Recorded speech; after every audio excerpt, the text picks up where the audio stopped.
we just once more thank Scott for playing the bagpipes for us. Thank you.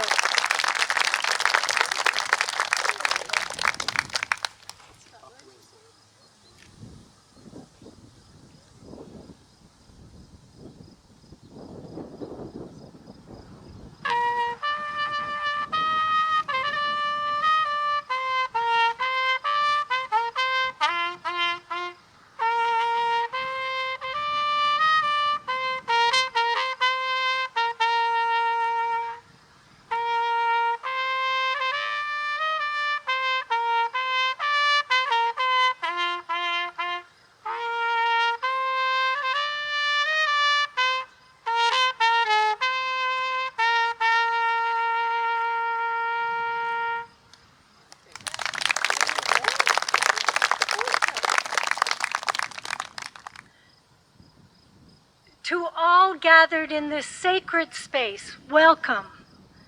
Sisters of St. Martha from Parkland, from Cape Breton, Antigonish communities, invited guests, and soon those who will view this on our video that we will send at the end of, well, tomorrow. With our first National Day of Truth and Reconciliation fast approaching, let me begin by acknowledging that we are gathered on the unceded territory of the Mi'kmaq people. You will see on our panel on the Welcome Arch that we also commit to seeking a deeper relationship of trust and friendship with the Mi'kmaq Nation, as we work toward reconciliation and right relationship. Today marks 100 years since our first sisters moved to this property, Bethany. At that time, they walked up the steps of a facility that was fondly known as Bethany. It was to become our Motherhouse. The year 1921, on this very day. The opening of Bethany was a milestone for this young community, then only 21 years old. The community needed to move beyond its founding at St. Francis Xavier, not only because space was becoming an issue, but also the growing needs such as a new novitiate and an infirmary, both, were becoming reality. Through this move, a new phase of independence began from our connection to St. Francis Xavier College and those early roots. Sister Irene Doyle notes that Dr. Moses Covey conveyed to the college and clergy of whom we were under at that time, saying we have to let them go to respond to the needs of others. In his words that we have from her book says, "We will lose them if we do not let them go." They were profound words because we never left. We continue to be at St. Avex through Wellspring and our connection there. In November 2018, the CSM leadership team gathered with collaborators and community stakeholders to discuss future possibilities for the footprint of the former Motherhouse site. Some of you from that group honor us by your presence here today. I do want to add, this isn't in my notes, but it was never our intention to replace Bethany. Nothing could replace Bethany. But it was our intention to create a space that would honor the history and also lead into the future. And that's what you're about to see today. Some of the beginnings of that. We're not finished yet, but we wanted to mark this 100th beginning. It was important to us to transform the deconstructed space to an attractive footprint that would capture the historic and religious significance of this site for our congregation members, but also for the Antigonish community, town and county, but also the surrounding area.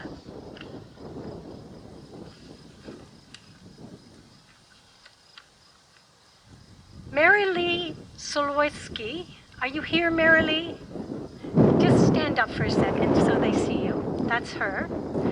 She is our project consultant from Collier's Project Leaders, and she led us that day in a day of reflection and sharing of ideas that were eventually the fodder for the site that you see today.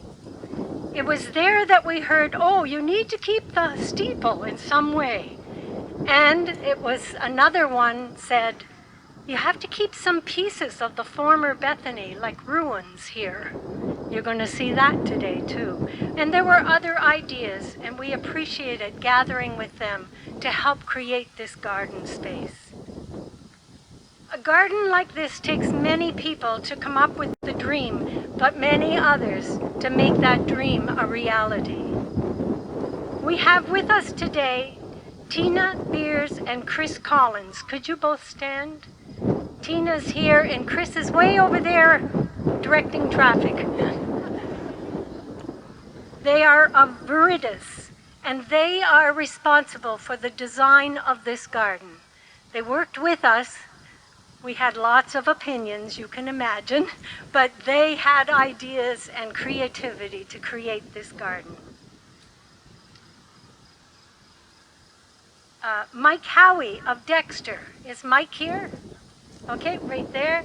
Mike Howie of Dexter, who after deconstruction with other people, of course, he didn't do it on his own, after deconstruction began building up the grounds and preparing the land for planting of new trees and other items in this garden.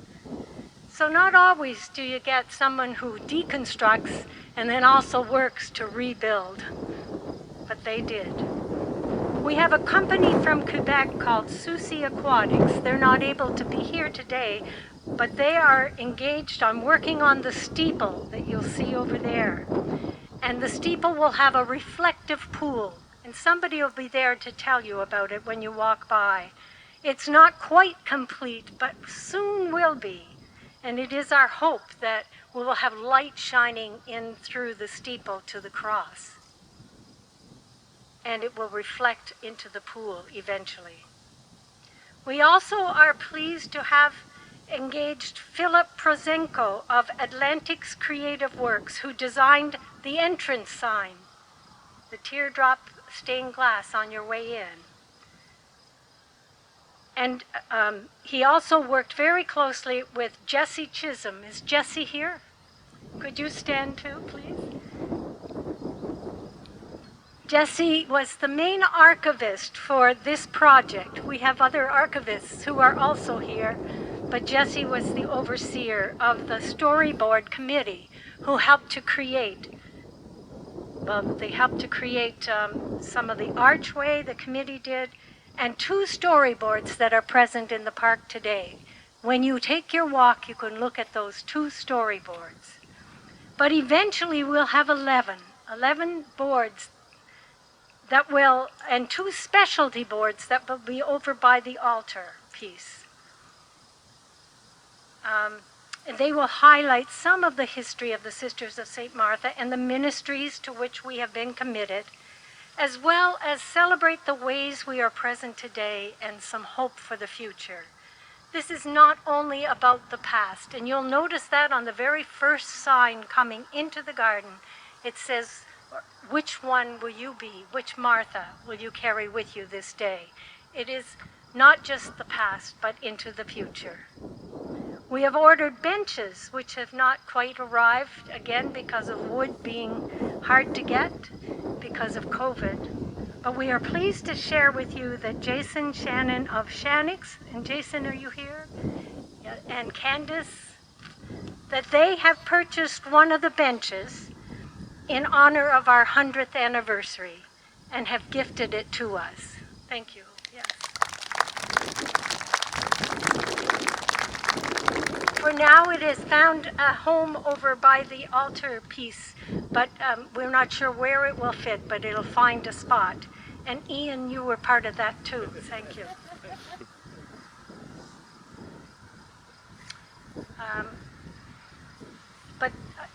these storyboards and benches and all that you see in the garden will be woven into the tapestry of this garden. We also have made a commitment to dedicate a bench in honor of Chisholm and Gillies for their long-standing service to us as our law firm. Is Carol Gillies here? There she is. Yes, thank you, Carol. So that bench is yet to come. What can you expect to see today as you walk through the archway, welcoming you to Bethany Centennial Garden? Well, first read the archway note, which highlights St. Martha, and also a feather and a circle, which is very important to Indigenous persons, and recognizes that the land on which we are going to walk is the Mi'kmaq territory land, unceded territory. In the message, we commit ourselves to continue to build relationships. You will also note the teardrop motif and the stained glass that is used throughout the garden, reflecting these aspects of our former Bethany Chapel. The main tree-lined walkway directs you to gaze your footsteps to the steeple that once graced Bethany Chapel and its beautiful reflective pool, which, as I said, is still being fixed up. They left the land today, but they're coming back tomorrow to continue. All along the way, surrounded by beds of flowers and statue of St. Martha, Sacred Heart of Jesus and Joseph, you'll see them. They've had cleanups, and they look pretty good after 100 years. The side paths will take you to groves of trees, grassy knolls, leading you to discover pieces of the Motherhouse foundation, some forming reflective nooks, others inviting you to sit, and still others stimulating your imagination as you try to figure out what part of the building that piece came from. As I mentioned, there will be a board later that will show the former Bethany, and the pieces of ruin will be highlighted on that photo. Some of the iconic stained glass windows which were once in Bethany Chapel are now found in the octagon that you see, the 8-sided octagon, which contains also our values named on them. Again, it's not quite finished, but we put some cardboard there to name them for today. As you stroll through the garden, keep your eyes open for the teardrop frame. It's metal, right behind the archway. It's iron rod. That frame will hold the chapel bell that once rung in the Motherhouse. A chalice fountain will be there. A peace pole, which is scheduled for a facelift, will be on the property. At other times, if you come up Jubilee Road from the hospital up, you will recognize the monument that used to stand at the road here is there welcoming you. Sisters of St. Martha, Bethany, it says, and it has our coat of arms and For God Alone on it. On the lower level of the garden, there's plenty of grass on which to stroll and a labyrinth to walk and carry your intentions to the center of that in prayer. Across Marion Drive is a gracefully wandering path that will take you to the gazebo, a visitor washroom, and Bethany Resource Center. As I said earlier, we believe that in sharing this garden, we are able to offer you, town and county, and surrounding area who have supported us over the years, a place to rest, to walk, and to enjoy and learn. Our fervent hope is that you will spend time in this sacred space and feel embraced by the tender care of our Creator, deepening your awareness of the interconnection of all creation. It is such a blessing that this celebration is happening today during the season of creation, which was September 1st to October 4th, an ecumenical celebration of creation. On a last note, before we begin a ritual of opening, we are pleased to offer you on your way a special cookie to take with you when you leave the property. Even COVID restrictions couldn't keep us from offering a small nurturing treat, but we ask that you not eat it until you're on your way out. Good luck with that. So I now invite Deacon Tom Sillaboy to come forward. Deacon Tom is from Eskasoni at this time, and he will lead us in a smudging blessing ceremony of the four directions, blessing Bethany Centennial Garden.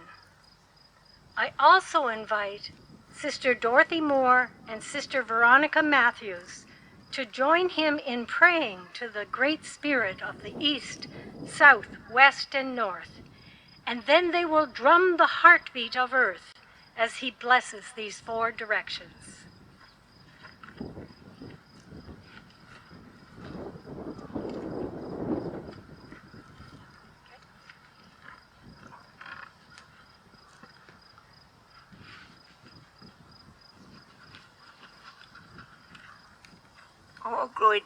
O great Spirit of the East, all good things come from the East.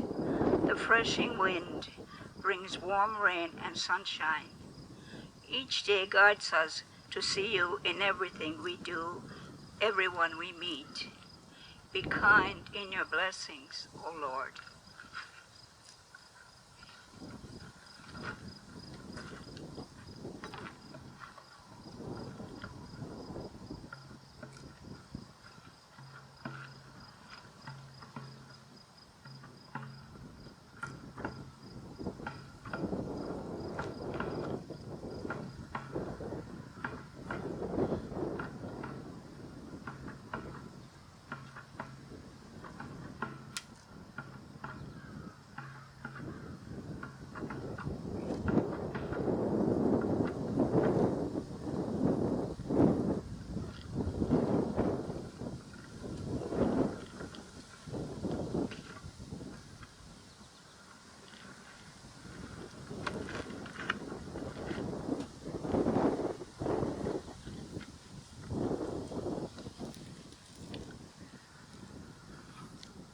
O great Spirit of the South, the warming south winds bring new growth, gentle rain, healing sunshine.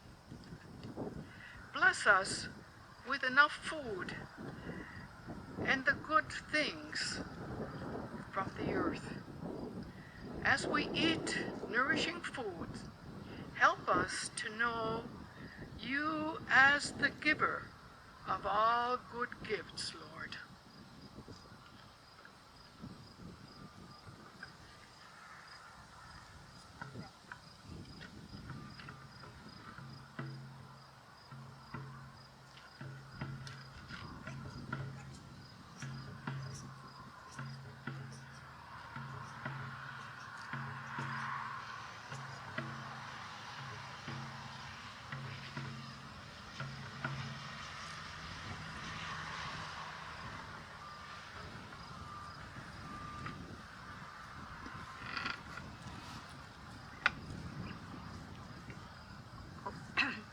O great Spirit of the West, the sun sets in the west, giving us glorious colors in our life.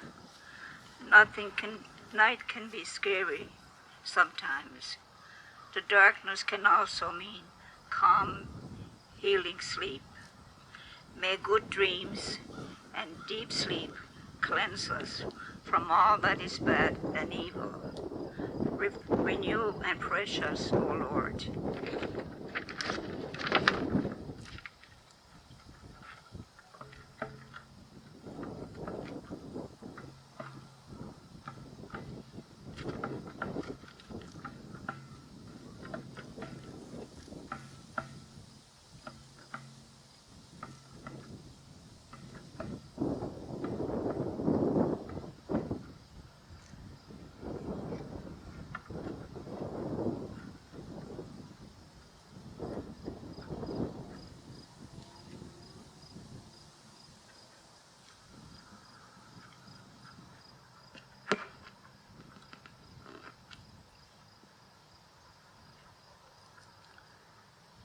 Great Spirit of the North. North winds sometimes bring stormy weather and snow. Let your warmth in our cold wrap us up with like a warm blanket of love to keep away all that hurts. May all our people have warm houses and full tables against winter's chill, Lord.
We will now move to the archway, over here where you see the beautiful two-paneled archway, to cut the ribbon that will officially open Bethany Centennial Garden.